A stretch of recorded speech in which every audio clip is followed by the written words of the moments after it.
Alo.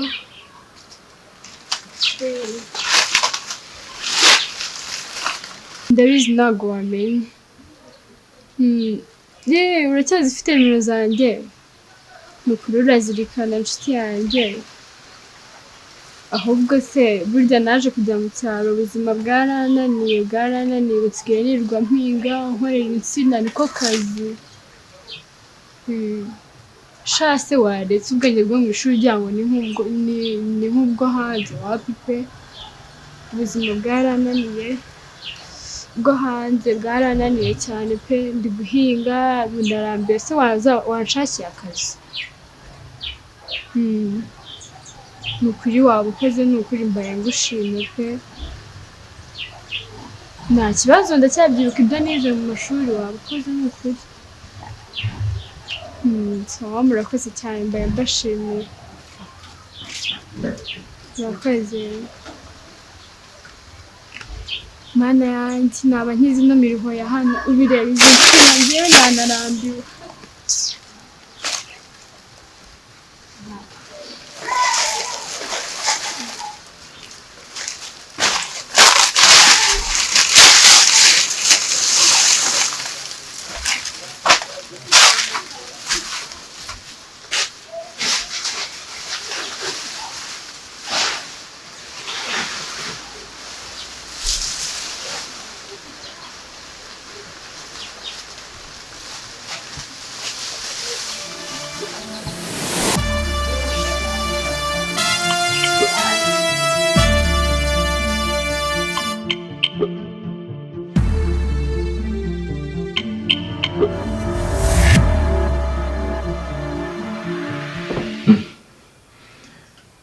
ariko uziko ni ifoto uri gusa neza, reba ukuntu uri guseka.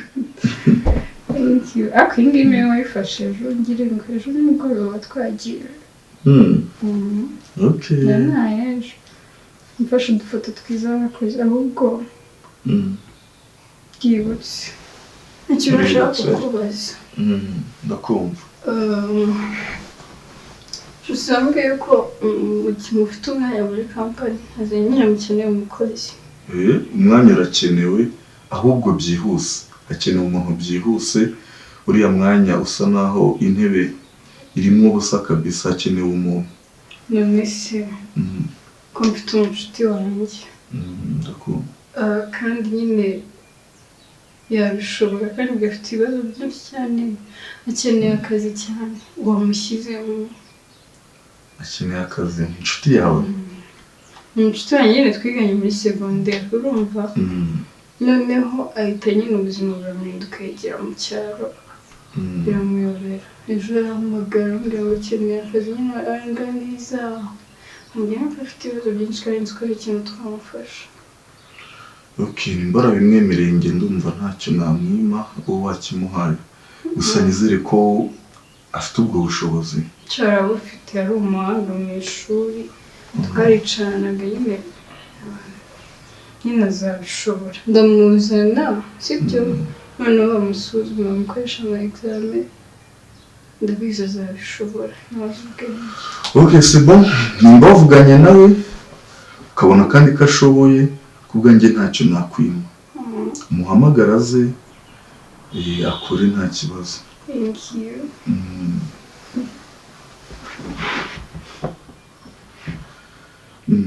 Amaze yamwereke. Ya mafoto ariko ntabwo wanyeretse y'ubushize ukuntu yari asa. Kanzi nakwereke. Ntabwo nakwereje ku muganda byibutse.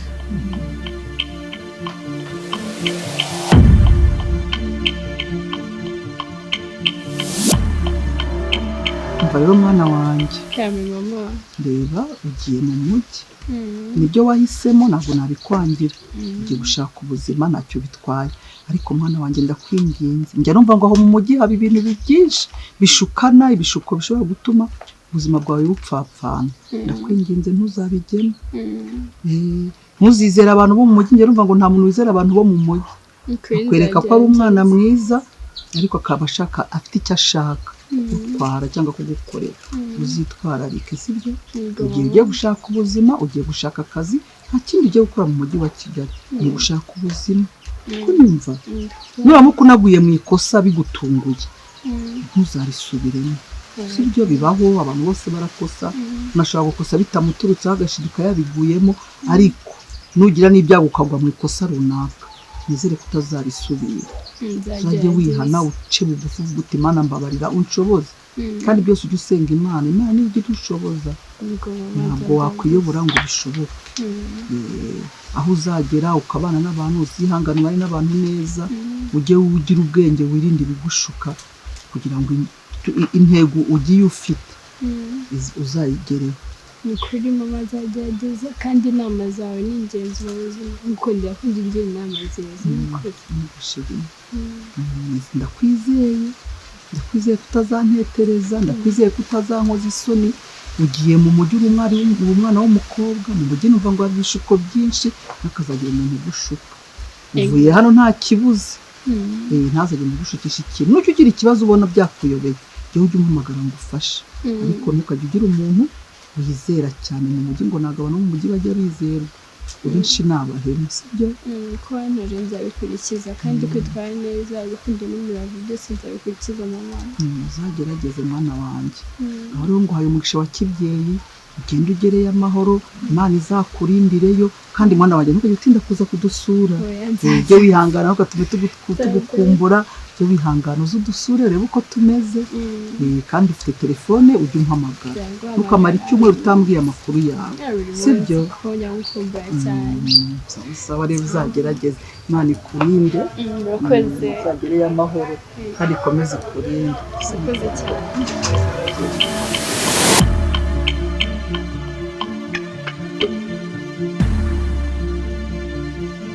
Mukuru wanjye ndagiye, ngiye mu mujyi ngiye gushaka akazi bakamboneye utazi, ngiye kuba sekreteri noneho mani, ibyo ndabo byishimiye cyane. Reka mubwire, uracyari muto, uzambabarire uzitware neza. Tugiye mu mujyi narabitojwe kwitwara neza. Mu mujyi ntabwo ari nka hano mu cyaro warumenyereye, mu mujyi haba ibishuko byinshi. Erega nigeze kubara, ese ndabiyobewe nabaye. Oya ndabizi, busigaye byarahindutse, uzambabarire uzitware neza, ugende ukora akazi kakujyanye, utazagenda ukajya gusamara ugasanga n'ibyo ugiye kureba ubibuze. Nzagerageza nta kibazo. Oya dore uracyari umwana, uzambabarire uzitware neza. Ese ubu simfite imyaka yo gukura. Wowe gukura hehe? Uracyari umwana, imyaka yawe ntabwo ikwemera kujya gusamara. Uzambabarire uzagenda ukora akazi kakujyanye, witware neza. Nta kibazo mukuru wanjye, nzabikurikiza. Nta kibazo, kandi ujye uduhamagara utubwire uko bimeze. Telefone yanjye ahubwo iri hehe? Hano mu isakoshi, ndabona ishyira mu isakoshi. Ndabona irimo, nta kibazo. Ndaza mbahamagara ahubwo tugende umerekeze. Nta kibazo, reka ngo werekeze, ariko uzambabarire uzatuvugishe, ujye uvugisha na mama umubwire uko umeze kugira ngo atazajya ahangayika. Dore niwe mwana muto yasigaranye. Nzavugisha nta kibazo.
Monia, ni ukubera iki ejo bundi nagiye kumva numva barampamagaye ngo hari imodoka yagize ikibazo y'abaturisite mwari muri kumwe? Kubera iki mutabanza gukemura ibibazo by'imodoka? Abakanishi bacu bamaze iki? Actually ikibazo cyabaye ntago wa mukanishi wanzari yarasabye uruhushya arangije twebwe turagenda kuko narimenyereye yuko barara bakoze control nimugoroba iyo dufite travel mu gitondo. Umva ndi kugira ngo iki kintu rero mutangire mu cyitego. Tugenda rero tutabirebye. Mutangire mu cyitego kintu kijyanye na check up. Mbere yuko imodoka zihaguruka, mbere yuko abigikorwa icyo ari cyo cyose mukimara kwakira appointment y'abantu, muba mugomba kwita mu checking ibintu byose bazakoresha. Haba imodoka, habaho bazajya, byose mukabukinga n'amahoteli byose mbere y'igihe. Ako n'ubundi tubikora before. Biriya bintu biba bibaye na amanota yacu abagiye. Buriya hariya abazungu bakorana n'igihe.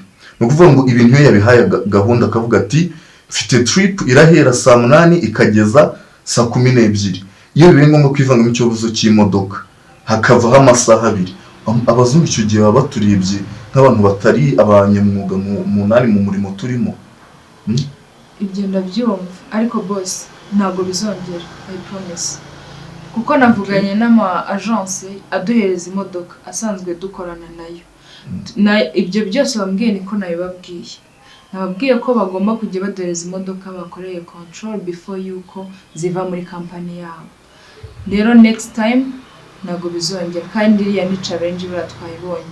Kandi wa mugani wawe imyaka tumaze dukora zino business dukorana n'ira agence ya zira modoka n'iyi company yacu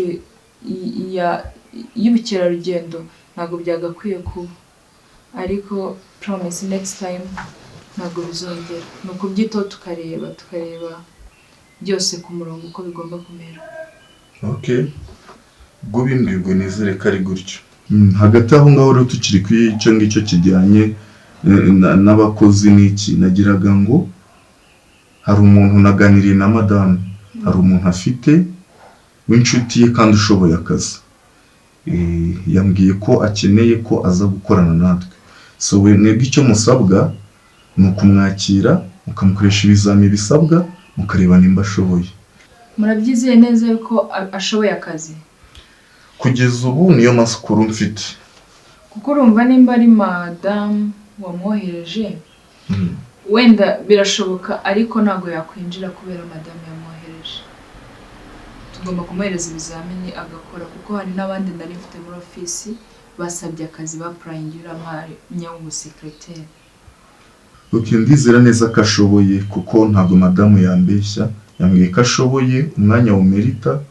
Ahubwo mwe icyo mugomba gukora no gukurikiza izo process zisabwa kugira ngo yakire uwo mwanya. Yego. Ubwo tuzareba. Ndakeka nawe mwamumenyesha akaza kohereza documents ye ku office ubundi ngazishira hamwe n'abandi ngaboherereza ama email nkabamenyesha igihe cyo gukorera ama exam. Okay, ngiye cyo ndakora ubwo ndavugisha madame bashakisha uburyo documents n'ama CV byakugeraho vuba. Mbere yuko izo process zindi zatangira. Ubwo nari ahubwo ndakeka ibindi byose wari wabibonye nyine bijyanye n'iriya trip ishize warabibonye kuri email. Raporo nayitanze. Okay, narayakiriye nayibonye notification yayo. Okay. Hari ikindi mwambaza? Kugeza nta kindi wabukurikiranye ibyo ngibyo. Nta kibazo. Ntabwo kira kibazo kizongera. Okay.